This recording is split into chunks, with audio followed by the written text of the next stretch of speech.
दिल्ली में आज फांसी घर मामले को लेकर अरविंद केजरीवाल की पेशी होने जा रही है। अरविंद केजरीवाल की ओर से इस पेशी की लाइव स्ट्रीमिंग की मांग की गई, लेकिन उसे ठुकरा दिया गया। इस मामले को लेकर बीजेपी सांसद प्रवीण खंडेलवाल से बात की हमारे असिस्टेंट एडिटर ललित नारायण कांडपाल ने।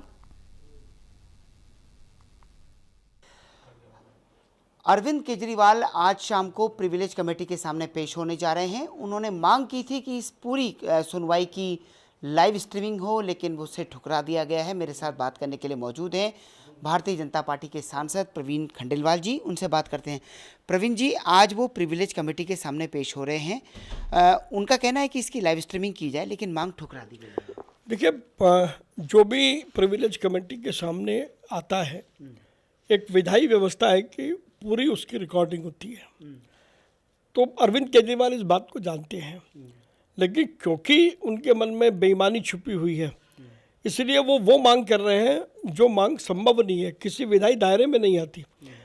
सरकार की एक विधायी कमेटी की लाइव स्ट्रीमिंग आज तक कभी देश में हुई है क्या? ना केवल दिल्ली में, पूरे किसी और अन्य राज्य में कभी हुई है क्या? तो जब कभी हुई नहीं जो चीज़, उसको अरविंद केजरीवाल जानते हैं कि वो नहीं माने, नहीं वो संभव नहीं है, उसके बाद भी वो मांग को रख रहे हैं। तो कहीं ना कहीं इससे उनकी राजनीति झलकती है। वो विशुद्ध रूप से राजनीति कर रहे हैं।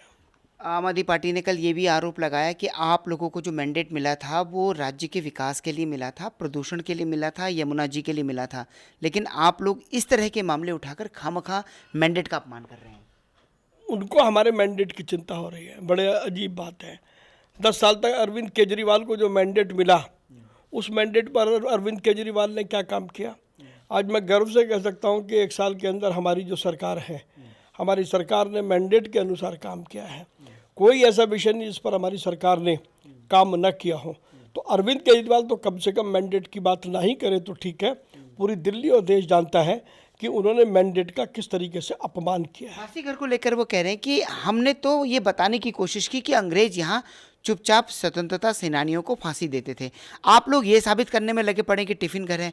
आप लोग तब भी अंग्रेजों के साथ थे, आज भी अंग्रेजों के साथ हैं। ये अरविंद केजरीवाल अपने बयान से खुद फंसे हैं और अब वो निकलने का रास्ता ढूंढ रहे हैं, और वो निकल नहीं पाएंगे।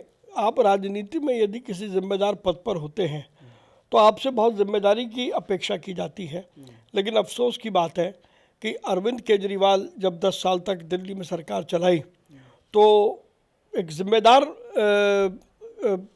राजनीतिज्ञ होने का उन्होंने एक भी अवसर पैदा नहीं किया, और यही कारण है कि वो बयानों के जरिए जिम्मेदारी से पल्ला झाड़ना चाहते हैं। मनीष सिसोदिया से लेकर कांग्रेस तक आज जो है तेल के मामले को लेकर प्रधानमंत्री नरेंद्र मोदी पर निशाना किया है। उन्होंने कहा है कि एक समय में मोदी जी कहा करते थे कि हम प्रेशर क्रिएट कर सकते हैं, लेकिन आज अमेरिका क्या कर रहा है वो सब देख रहे हैं। देखिए, तेल के मामले को लेकर के हमारी सरकार ने 2 दिन में ही सारी स्थिति को स्पष्ट किया।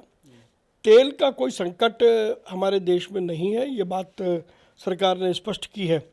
लेकिन ये जो विपक्षी दल हैं, इनकी विडंबना ये है कि इन्हें अपनी सरकार पर भरोसा नहीं है। कोई तीसरा व्यक्ति क्या कहता है, इन्हें उस पर भरोसा है। अजीब किस्म की राजनीति है। आप देश में रहते हैं, मुझे मेरे नेतृत्व पर भरोसा है, मुझे मेरी सरकार पर भरोसा है, और मेरी सरकार ने जो कहा मुझे उस पर भरोसा है।